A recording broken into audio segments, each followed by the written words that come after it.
You can't go up if somebody's trying to bring you down, and that's the worst thing in life.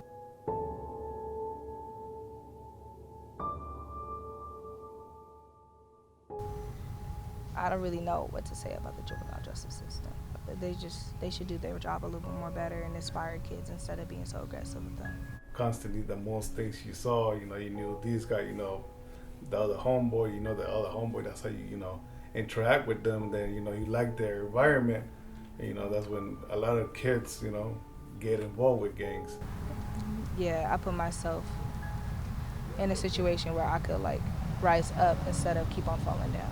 When it comes to the contributing factors for what has a young person or a student be involved in the justice system, is bigger than Long Beach.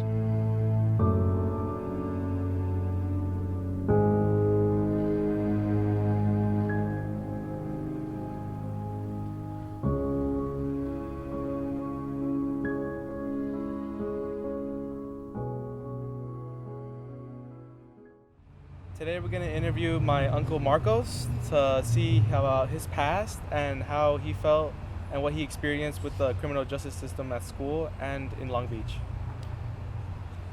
I'm hoping to get a lot of information about how the difference from our generation of students in high school compared to his back then, and to see if there's any way to help out kids from now. This is actually my first time actually getting to know his past, and before he only talks about a few things, mainly to joke around, but here I'm trying to see the serious part of it and see what I can learn. Our rules, we gotta have faith, dream, love, hope, and believe. I tell my kids, this, we gotta obey by this, Can you tell me what high school did you go to? I went to Wilson High. Wilson High. And what kind of things were you involved with that got you in trouble when you were in high school? Well, got involved in gangs, got involved in riding, G rides, tagging, fighting, teaching, stealing. Just doing all the bad things most would do. And which gang were you in, actually? Well, you say it was one of the big gangs in Long Beach. While you were in gangs, when you were ditching, did you ever get caught by other people? Yeah, I get caught, of course, the police or the security from my own school. From my perspective, all people that are in gangs, I think, are bad. And I wanted to know if there were programs to help people with that were kind of corrupted from that. Well, sometimes it doesn't mean because you're a gang, you're just a bad person, From my experience, it's just, it's really what at that point was my option to be in it. And then it was something that I tried, I liked it. It was not like saying I'm going to be in a gang to be a bad person, It was just, I just had that my neighborhood where I grew up at, that was, constantly the most things you saw, you knew these guys, the other homeboy, the other homeboy. That's how you interact with them. Then, you like their environment. And, that's when a lot of kids, get involved with gangs. It's like a whole different game now, right? Well, yeah. To be honest, I think right now we're worse than when I was a teenager. Not only back in my days, we kind of did respect more the police, and I think with all these police even shooting at kids now, beating up on kids, especially being in social media, I think we have been divided. We don't trust the police that much often no more. He just like pinned me down against the police car, put my hands behind my back, and told me to shut the F up. And I was just like, bro, chill, like it ain't that serious. But he went there, so I guess. What happened was I was walking across the street downtown, right over there from the Pike and everything. Then the police officer seen us, and we didn't really notice that the light went off because it was on the go sign to go across the street. But then it turned off like real quick and it went to the red hand. So the police officer would just kept on looking at us and staring at us at a glance and everything. Then my friends decided to be stupid and ridiculous and talking about some, oh yeah, F12, blah, blah, blah, this, blah, blah, that. And I told him to shut up. And he was being very aggressive to the point that my friends wasn't cooperating whatsoever. So he called up like 5 other police cars. And I'm like, bro, why you need 5 other police cars for like 3 people? Calm down. It's not even that serious. But he did. And it was even more extra. They were just being aggressive with us. And I was actually pretty scared. I was like, that was the first time I ever was that scared. I was like, shit. And then sooner or later, the police officer, he like made a quick ass U-turn with his sirens on and everything came zooming through. And he was like, hey, go sit on the curb and shit. Like, put your hands behind your back and sit on the curb. I was like, oh shit. Like, I was like, damn. Like, I was just about to go home. Y'all asses got me caught up. Like, supposedly I had to go through a program. I got to get a ticket and be escorted home since I was a minor, and it was like late at night.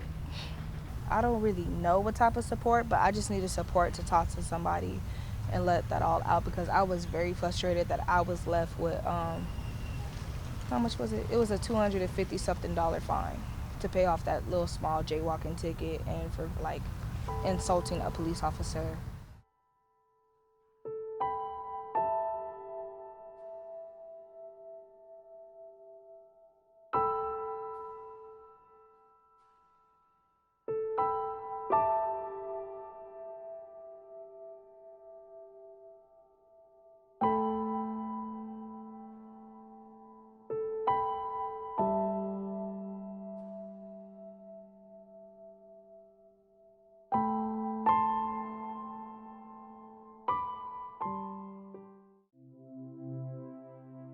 The other reason that kind of drives why I'm out to make a difference for boys and young men of color is I'm trained as a school counselor.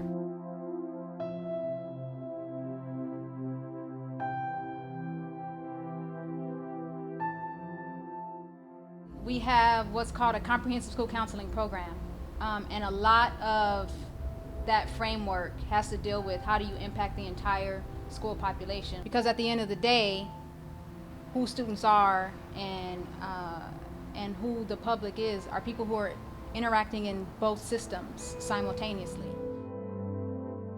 You can't go up if somebody's trying to bring you down, and that's the worst thing in life, I guess. If I would have to say that to who brings down who, I would have to say it's a 50-50 chance out of both, friends or teachers. Teachers, on the other hand, it's like a 50-50, you know what I'm saying? Because the ones that really truly love me and want to see me accomplish things in life, they will come to my graduation. And that's the way that I necessarily feel. I first started at Woodrow Wilson High School, and I was on track. I wasn't talking to nobody, not doing nothing. I was staying to myself until I met 3 or 4 friends, and it kind of got outrageous. I was ditching class, not being in class, hanging in the hallways, and just having bad behavior. I was talking to too many females and doing bad things that I wasn't really supposed to do. I was supposed to be in class, and I just didn't feel like going to class at the moment because that's what I didn't want to do, because all the other kids was doing that. Like I said, I was trying to be a follower until I learned to be a leader.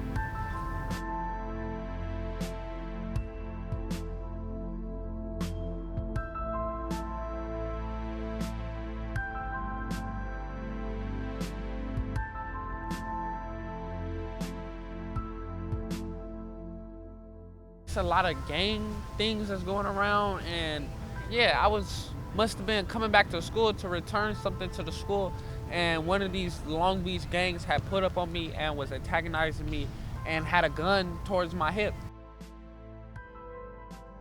I'm not necessarily gonna say that I was scared, but I was feeling a way that I might lose my life.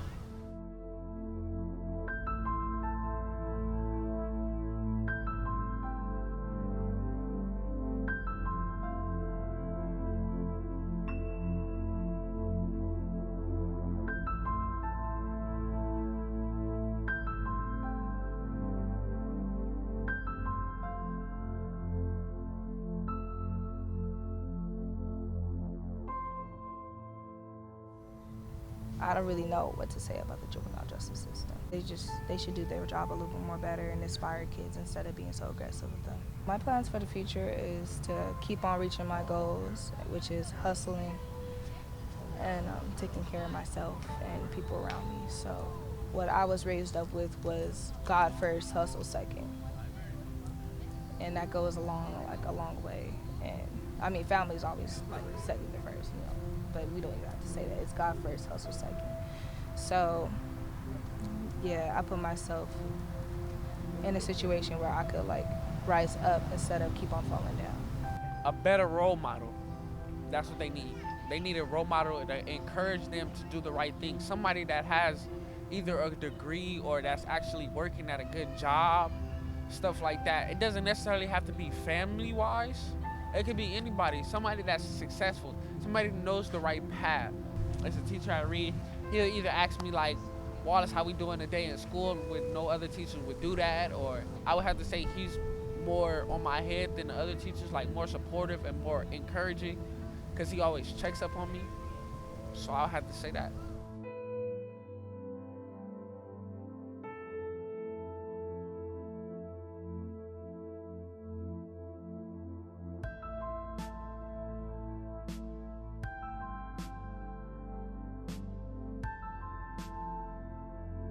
I had a soccer team out of this neighborhood. You know, we're talking about, you know, kids going, you know, doing bad and everything. I grab these kids and say, you know what, stay from the street. I think to me, sports is the best to stay away from trouble. Why? Because it motivates you. You got something to do, something to look for. You have a goal. You have a goal, right? You know, and I learned that for a lot of my kids. I had them for about 13 years until they, you know, some came out really good.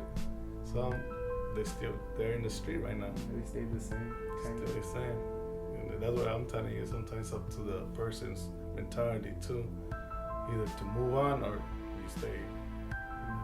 And it's kind of hard to change those people's mentality sometimes. When it comes to the contributing factors for what has a young person or a student be involved in the justice system, is bigger than Long Beach. I'd say the number one major contribution to it is context. And what I mean by context is like our way of looking at and interacting with the world that gives us our thinking, our planning, and our acting. I think that those three, the thinking, the planning, and the acting, is what contributes to youth being just as involved.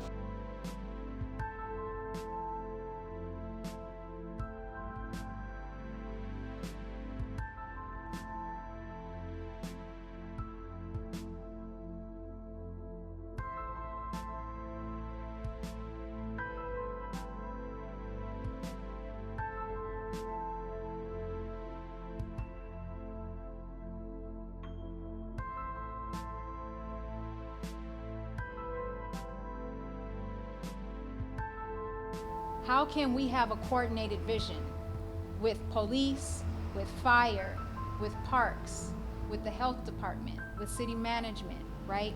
With the county that moves this whole thing forward. And what you'll find is that the solution inside of all of that is that conversation. And I think that those kinds of conversations are happening at dinner tables. I think they're happening at churches. They're happening when you go up and down the street, because that's what's on the hearts and minds of people. The question is, how do we have those conversations be healing, and how do we have them be healthy? One of the methods we're out to embark on is the Youth Strategic Plan, and it's really the strategic plan for youth and emerging adults. What I'm so excited about is that it's founded on this idea of hope, which is not something in the clouds. Hope is the combination of two components: I see how thinking, which is pathways thinking, and I can thinking, and that's agency thinking.